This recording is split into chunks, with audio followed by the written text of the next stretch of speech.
So when I was finishing my graduate degree at Florida State in social work, I was also working at the College of Medicine in the Department of Geriatrics, and I was managing the HRSA Geriatric Education Center, which was a pretty big deal. It was a special sort of community-based relationship with the College of Social Work, College of Medicine, the FAMU School of Social Work, School of Pharmacy, and then the University of South Alabama in Mobile. And again, it was with geriatric care, geriatric risk management in the field. So that has been my experience. The last 25 years of my life have been working in either social work at a clinical level or working in geriatrics and geriatric care. Okay, so you actually answered my next question.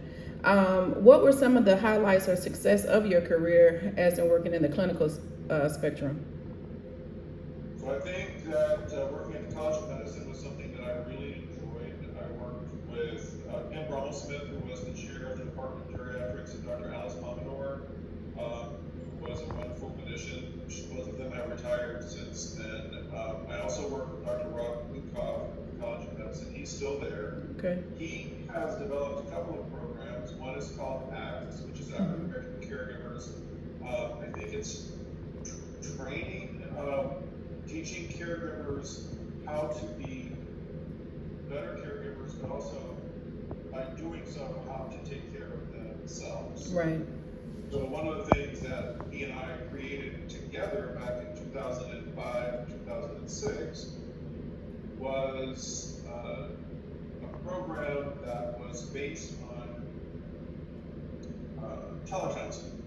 So we would distribute telephones to a large number of individuals. We would divide them up into groups of 10 or 12. And one would have this special unique phone with a special 800 number, and then I would once a day, once a week, would call in to each group. So there were 3 groups over the course of a week, and we would do group counseling sessions over the phones. And so that was like one of the first times that telecounseling was actually used, especially used in rural communities and in communities of color. They were really successful. They lasted for 12 weeks. There were 12 modules, and then there was a 13th week as a follow-up and a check-in. And then at the end of that week, we created a path for each of the 3 groups to exchange information and continue to communicate with one another for support long term, because they had developed relationships in those 12 weeks and they didn't want it to end with the program.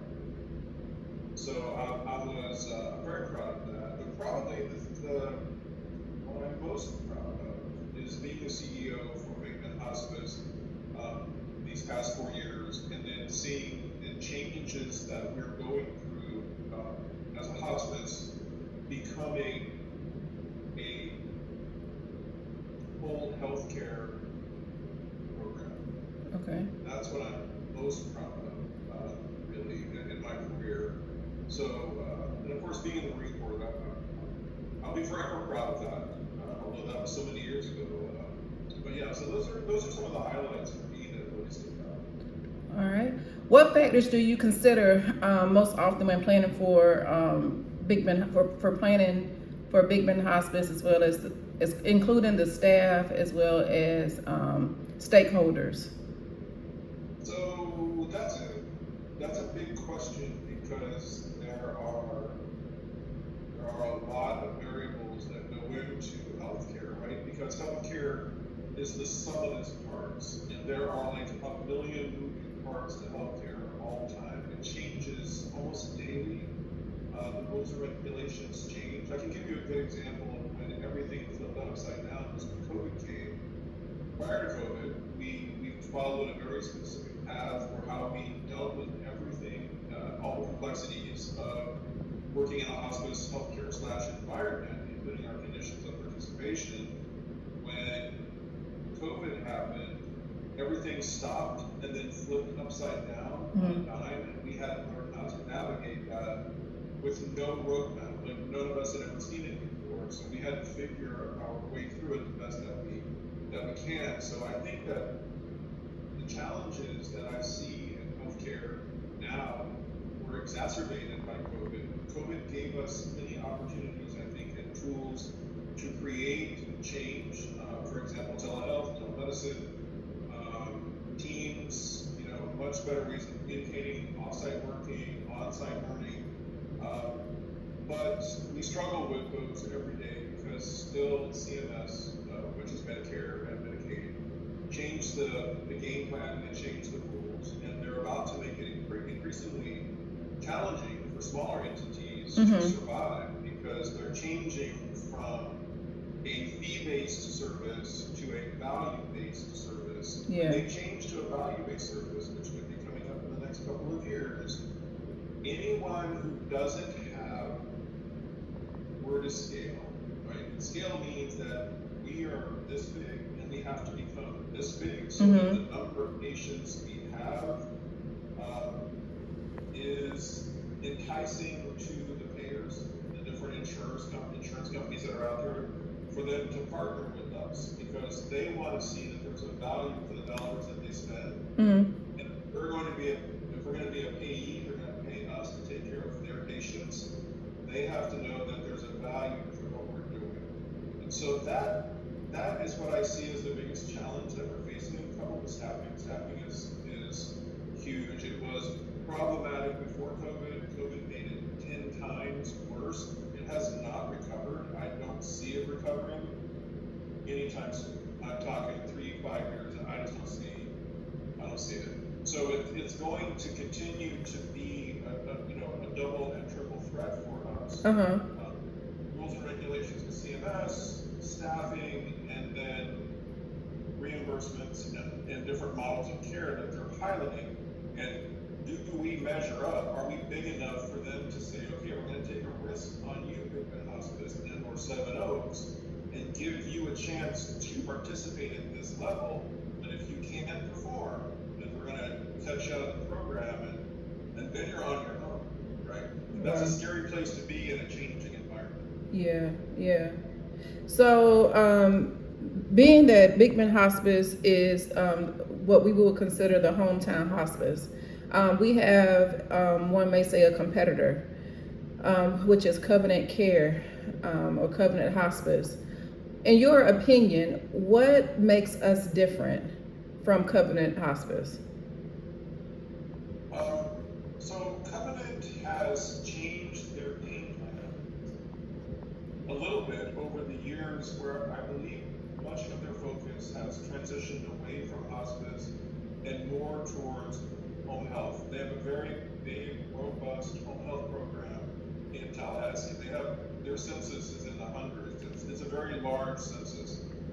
But conversely, their hospice census, which used to be, 2016, it was 128, as I recall. These days, it seems to hover around 55 or 60. So they've really changed their focus from hospice to home health. What we are doing by building Seven Oaks, which again is our umbrella, and then you have transition supported care, you have Big Bend Hospice, you're going to have all these other service lines that we're going to be bringing in underneath the umbrella, but those are unique, and we don't change the game plan for Big Bend Hospice, because Big Bend Hospice is it's what brought us to this place 40 years later after its inception. So it works. We are highly regarded in the community. It would be a really stupid idea to take our eye off of that ball and put all of our sort of eggs in a different basket. So hospice has to remain a focal point. We can't dilute the hospice care program by adding these other service lines. You see what I'm saying? Yes. So that's what I believe Covenant did. I think that's what keeps us different and more distinguishable from Covenant right now. We both offer very similar programs. I do think we offer more ancillary programs than Covenant, simply because we're bigger than they are and much larger than they are in our footprint. So I think that has a lot to do with why we continue to be a stronger player in our community. Right. So I would say that I am an example of a staff person under your leadership who has grown within the professional development. Under your leadership, though, what is your commitment in investing in your people, in your staff, as it relates to professional development? Yeah, so since I've been on board, which was 2015, creating a path forward for our staff to understand that they are valued and that we want them to be long-term partners in the growth and success of the organization has been a focal point of mine. We have invested heavily in Lean Six Sigma, which is a pretty strong, robust program when it comes to decision making and how the decision making processes are actually meted out. And I believe that you have attended Lean Six Sigma in your time. Have you not? I have, yes. So I was the first class.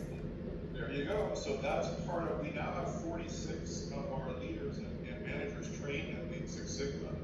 And I'm very proud of that. We also have a personnel coach who has been coaching many of our staff along the way to help them understand better how to be strong leaders and how to deal with conflict and how to work out compromise. So that's an important facet of it. And then I'm really invested in supporting our staff with obtaining certificates or certifications that are specific to their profession and our brand. So be it hospice or transition supportive care, whatever that may be, I believe in supporting that and supporting them and getting their certifications.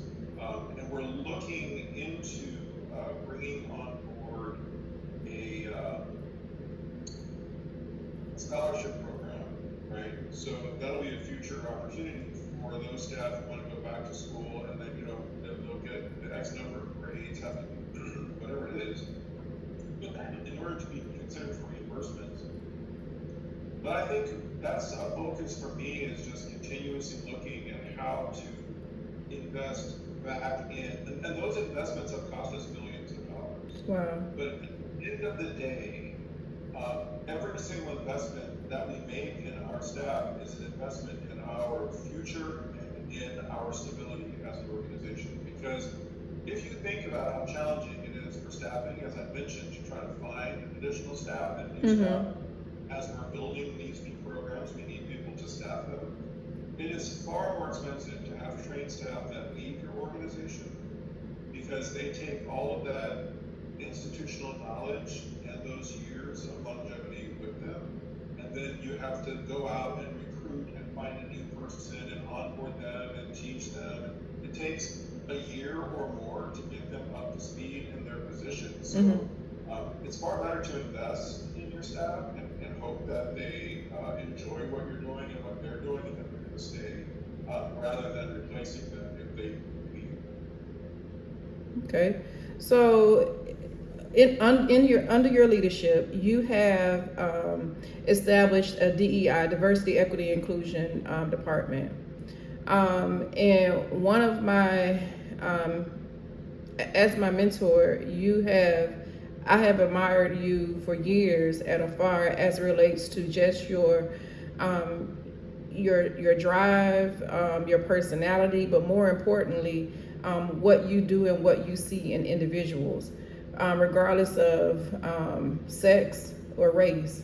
Attending at HBCU, FAMU, there will be a number of graduate social workers going out in the field looking for employment.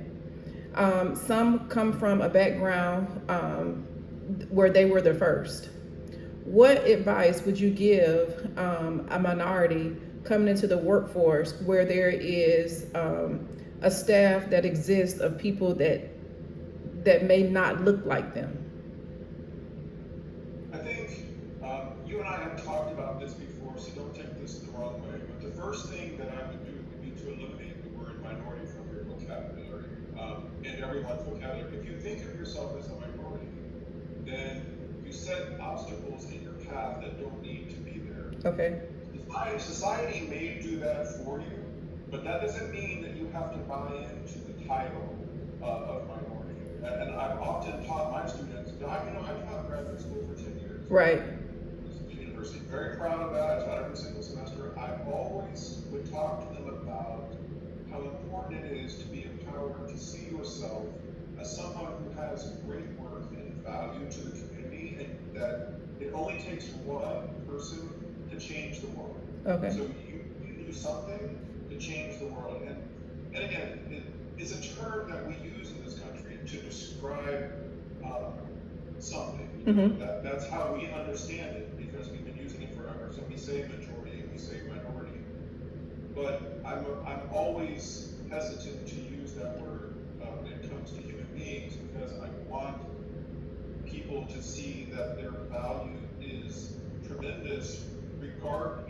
If you are the first generation in your family to go to college and to obtain a degree, and that happens to be in social work, and you're going to go out into the community and you're going to work and you're going to help people be better and you're going to help change the world, then you most definitely are not a minority. You are like a kingmaker, someone who can change the world. Yes. They have a tremendous gift, right? So, to me, my advice would be, never limit yourself to words and definitions of others. Set your own path,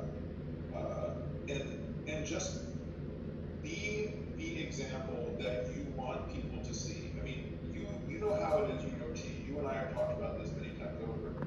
You live your life right out loud. People see by your example. You said it yourself a minute ago that you like the way that you've watched how I lead, or you've watched examples that I've tried to set. Each one of those is purposeful. Mm-hmm.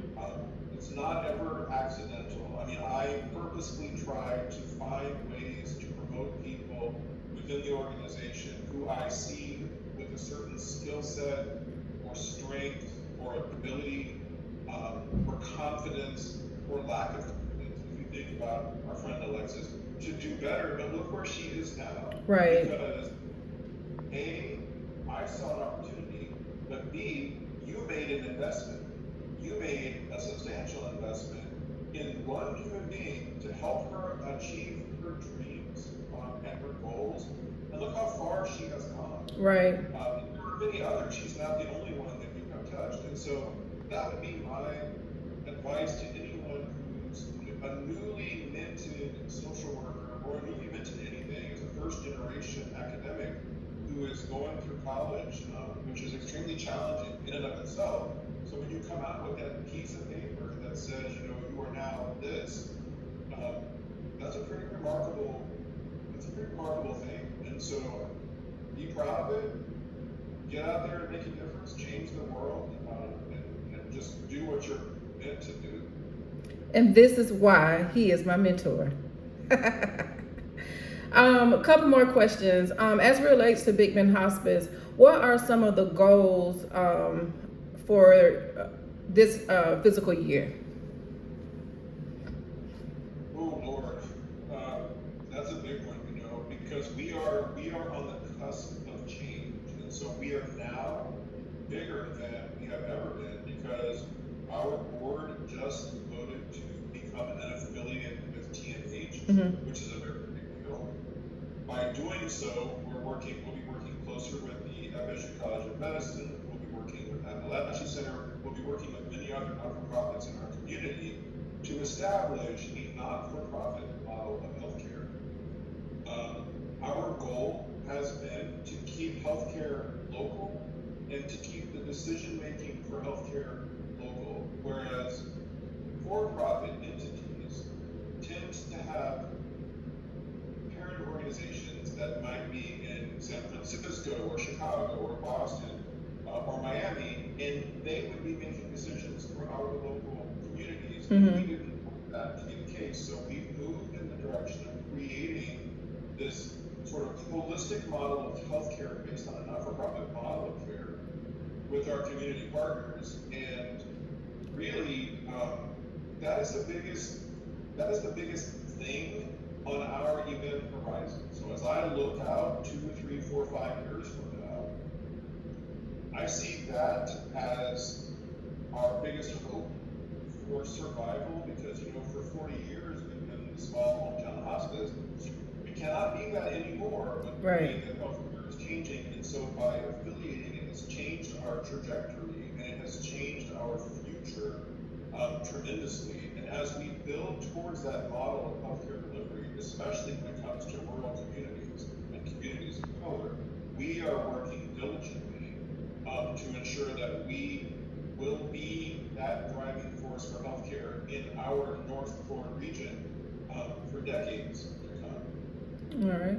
So with the goals that you just stated, and with the reimbursement rates and all that kinds of things, learning about nonprofits, I know that an organization has to have several streams of income. With that, what are some of the funding sources out there, that in this case, Big Bend Hospice use, or any healthcare organization? So we are unique because CMS is our primary reimbursement partner. Okay. I would say that Medicare is about 95% of all of our revenue, and our budget this year is $30 million.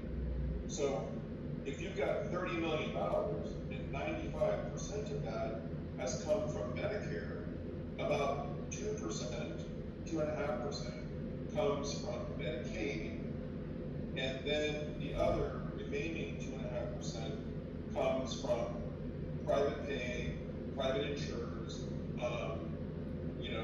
and that's it. So those are our only streams of income, with one exception. As a not-for-profit, we're not unique in this regard because we have a foundation, which is also a separate 501c3 not-for-profit entity. They're not Big Bend Hospice, they're Big Bend Hospice Foundation. Their sole mission is to raise money for Big Bend Hospice. And so as a CEO, I'm the CEO for Big Bend Hospice and for the Big Bend Hospice Foundation, which has a president. Her name is Nina Strickland, and they have their own board, which are called trustees, which is different than the board that we have in operations. So the foundation is able to raise money to support programs, underfunded programs typically, like charity care, where that's care where we provide for anybody who needs our services. They come to us, whether they can pay or not, and we take care of them as though they were the wealthiest people on earth, because it doesn't matter that they have money or don't have money. But still, if they don't have any insurance and they don't have Medicare, and they're known, that money would be lost to us. We're not a foundation raising funds to help us support that effort. So they provide money for our underfunded programs. Okay. The other thing they do is they, as you know, they have been raising $5.5, almost $6 million to build our new inpatient unit in TMH, which opens on November the 15th. So it's an 8-bed unit, and so that's not something that we could have done, because that money then, which cost us $6 million, would have had to come out of our cash reserves, which then it increases our liability, and it also increases our vulnerability, because you need your cash reserves built up for those rainy days when things happen, and you gotta have your cash flow. So the foundation helps us tremendously supplement those line items and those dollars that we traditionally would need to maybe borrow a line of credit, or because we have a revolving line of credit, but we'd rather not tap into it because we have a foundation that can raise those dollars for us. So for organizations who do not have a foundation, nonprofit organizations, how do they get some of their funding? CMS and private donations, or? It depends, so I used to be the CEO for the Alzheimer's Project, which was not a healthcare organization that applied for CMS dollars. Okay. Zero CMS dollars. Every bit of money that we had, and our budget at that time was when I left, was years ago, it was close to $1 million. It was Okay. a very small organization. There were only 7 employees, and we covered 12 counties. Wow. So we would have fundraiser after fundraiser after fundraiser, and we had a very good board that was engaged in helping us raise those dollars, which is extremely important. And the community was very supportive of that particular not-for-profit.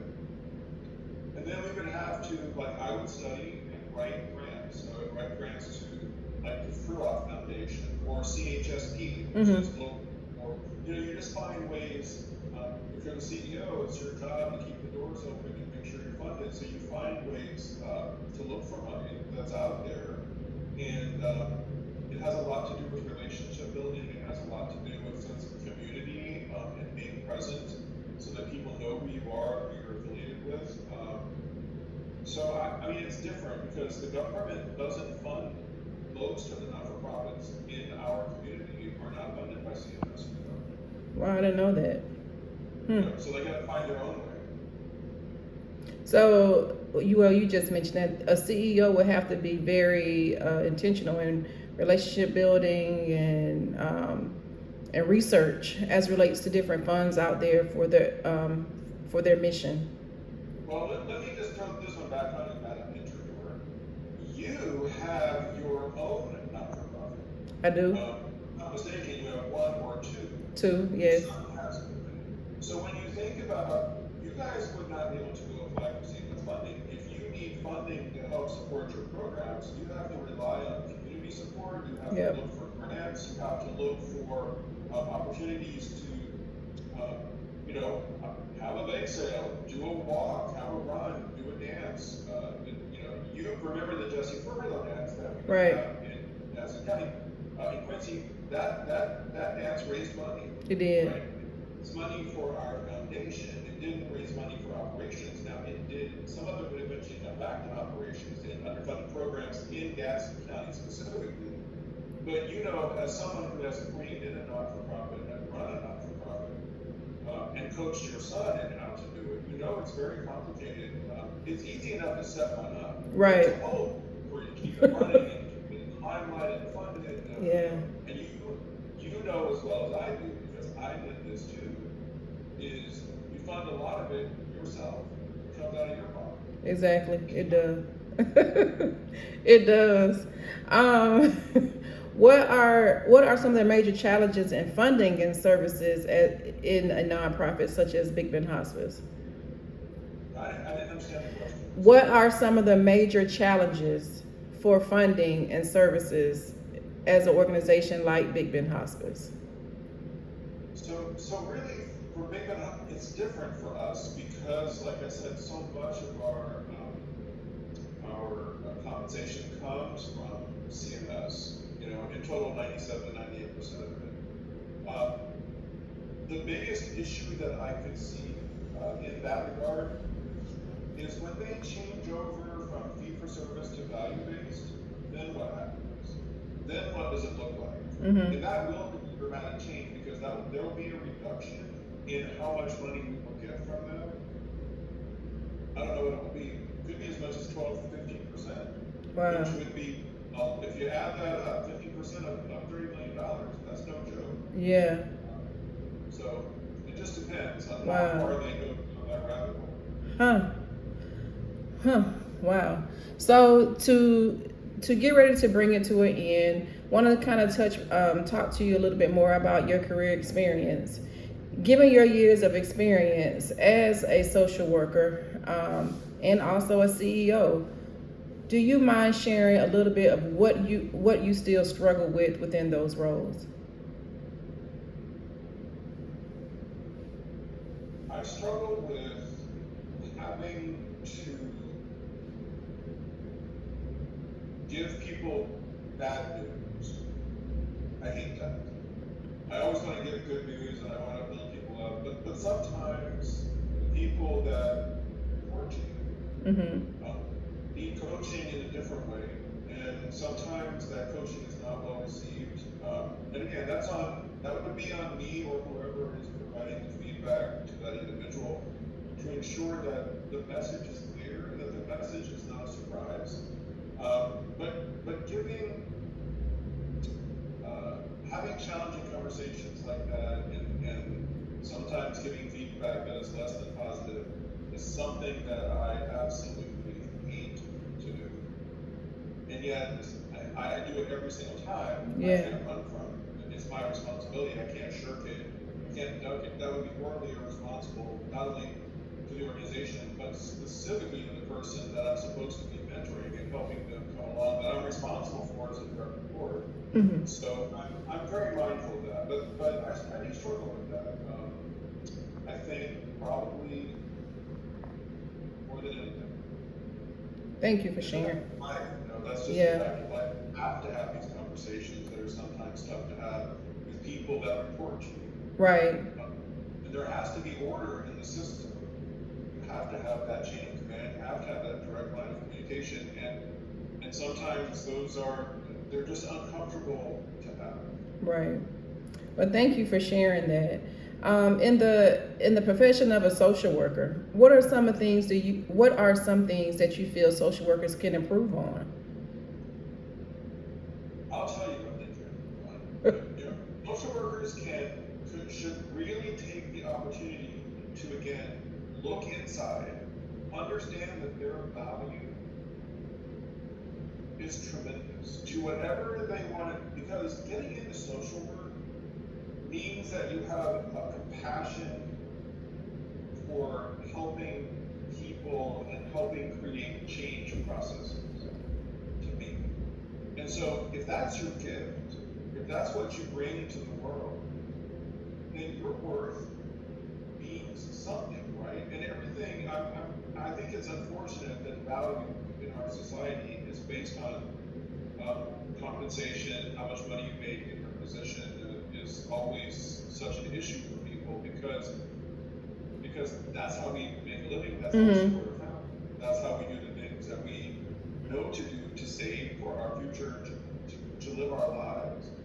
But social workers typically have been, well, not typically, I can't speak to that for the last couple of years, but back when I was teaching, they were their own worst enemies when it came to advocating for their worth and their value to a potential employer. Like if you were asking a social worker, what do you bring to this organization? What skill set do you bring to this organization? We're very interested in you. Tell us about your skill set. And they would struggle with defining their skill set and defining their value. And I've always found that very challenging to try to teach young social workers that you have an immense value. Because again, you can change the world. So before you go sit down with someone to have an interview, have it very clear in your own mind what your values are, what your worth is that you bring in. And what exactly are you bringing to this company? Why do you want to work here? And if you don't know why you want to work here, then don't sit down for that interview because they're going to pick you to pieces. You have to know what it is that you want, but you also have to know what you're worth. Wow. And I have seen social workers with tremendous potential and tremendous value accept jobs, back then, at $30,000 a year when they should have been getting $65,000. But they just didn't ask for it. They didn't advocate for it because they were young, out of school for the first time, but they were very bright and they did such a good job in school and they had so much potential. And I'm happy to report that many of them are in better places now. And a lot of that is because when you're younger, you just feel like you can't ask for that because you haven't done your time with the company yet. And I think that's bullshit. I think that you just need to be able to say to them, I just went to school for 6 years to become a master's in social work. And this is what I know. Right. And this is my passion is children and family. My passion is gay people. My passion is battered women. You name it, whatever your passion is. And then you say, and this is what I've studied, and this is what I've learned, and these are the projects that I worked on, and these are the volunteer hours that I served. And yes, I'm worth $65,000, so pay up. That's right. That's right. Cool. Why did you choose social work? And I'm asking because from your background, you stated you had a different, well, your undergraduate degree was in nutrition, did you say? Why did you choose social work? So I felt like nutrition, neurology, which had to, in my case, it had to do with traumatic brain injury. When I was interested in Alzheimer's and dementias, things that cause long-term sort of catastrophic or cascading events, neurologically speaking. And then the nutritional component, because in nutrition, when you have traumatic brain injury, and for example, zinc, copper, things of those types of elements impact on your brain being able to repair itself. And then social work just seemed like the piece that would pull it all together so that I could look at, again, geriatric care, Alzheimer's, the different dementias, because there are dozens and dozens of them, the aging process, ageism, all of that was something that I was very passionate about, and all those pieces just sort of came together because I really wanted to do more than just,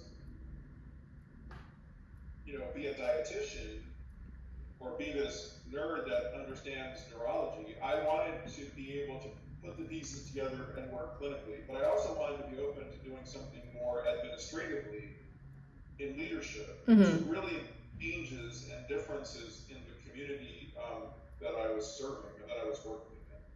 Well, in my opinion, I think you're doing that. I think Big Bend Hospice I know Big Bend Hospice look different since the first day I started here. November 1st would be 19 years ago. It looks 19 years ago. Yeah, it looks totally different. And I think that's bravery for you to do that, to take on a task, to see that there is a need, to see that there needed to be change, and to go against whether there were odds or not, but to go against the odds, I would say, and to create that change. Both know there were some odds to get over, right? I'm sure. I assumed that there were, yeah. But I appreciate that. Seriously, just to see where we've come from. To see from the very beginning to where we are now, from what happened in the in-between stages, from the DEI department, from, just Seven Oaks itself, the partnerships, that's big. And I'll just say, it's rare, especially here in Tallahassee, that you will see nonprofit organizations that looks like us. Come from where we were to where we are now. That's very big.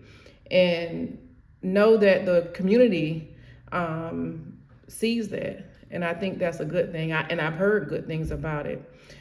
With that, and ending our interview, my last question for you is, which I know you give it to me all the time, and I enjoy hearing it. I enjoy, our lunches and our Black Truck Talks. Or you sitting at the desk and I'm standing there with my bag on my shoulder. I enjoy those talks. But what advice would you give me as far as an advancement in my career in social work here at Big Bend Hospice, or wherever my life may take me, or just social work in general? Girl, this is not going to change one iota from what I tell you every day. Believe in yourself. Yeah. Believe in yourself. You have so much potential, and you do so many things right, and I'm so proud of all the advances that you have made. But I've told you time and time again, if there's one thing that just frustrates the pure shit out of me, it's when you will say, you'll be your own worst enemy sometimes, because you'll think that you're failing at something when you're not, or you'll think that you're in trouble about something when you're not. And so believing in yourself, again, it's like I go back to the very beginning about not seeing yourself as a minority. already seeing yourself as a human being who has great value to our organization and to our society, and then working through that process, Mm-hmm. be you, right? Give yourself the grace to be who you are, and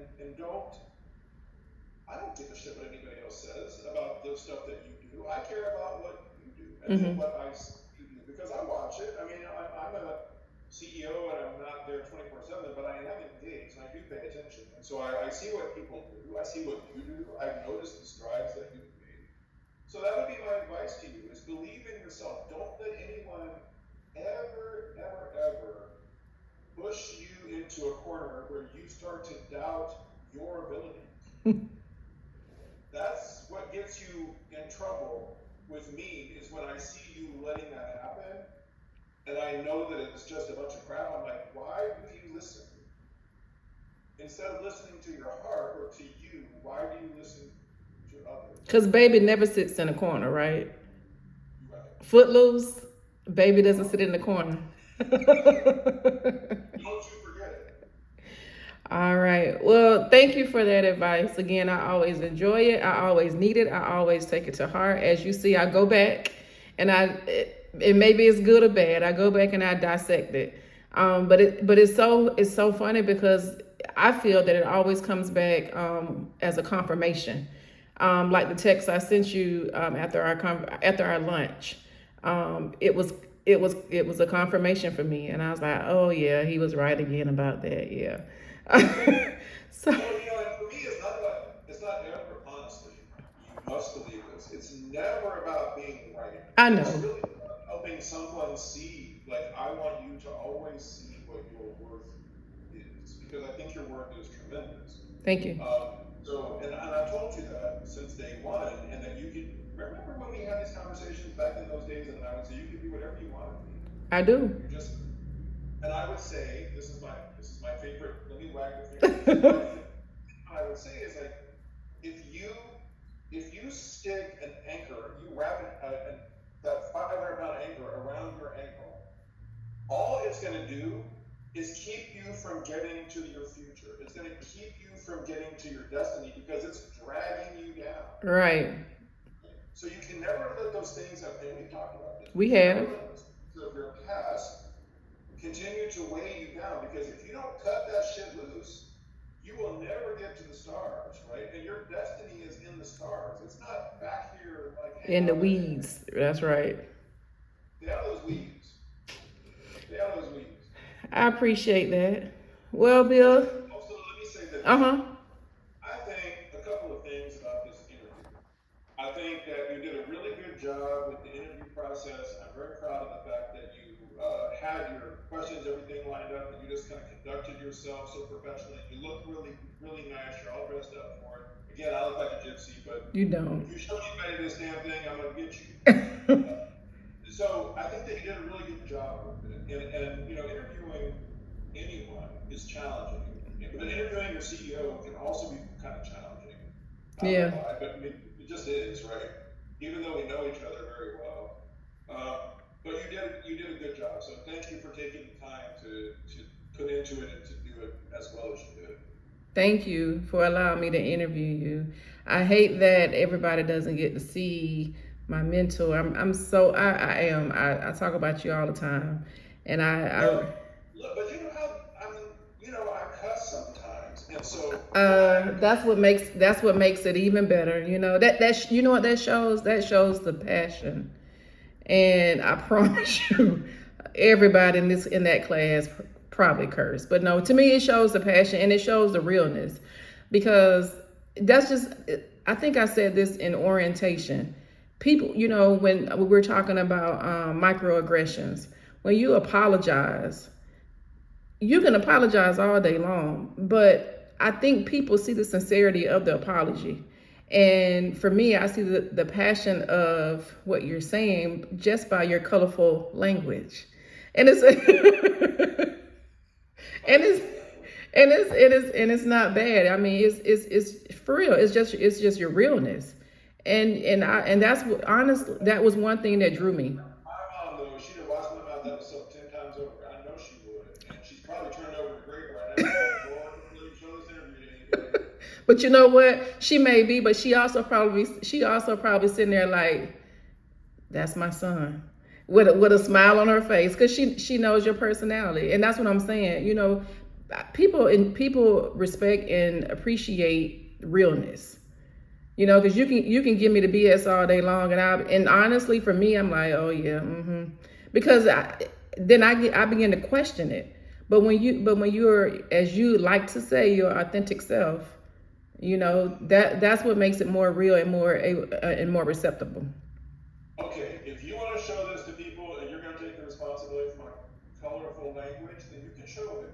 But just make sure they understand that I sometimes look a little bit neater than this and can wear a jacket, you know, but today's not my day. I will. So to give a disclaimer, guys, so this is Bill Workman, the CEO of Big Bend Hospice. Bill Workman is my mentor, but Bill Workman is real as it comes. And Bill Workman, see what I mean? So he does dress up nice when needs to, but he is nice now, despite what he may think. So that's your disclaimer.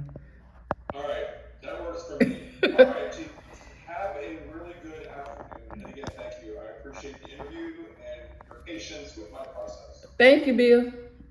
Yeah. Talk to you soon. All right, bye-bye.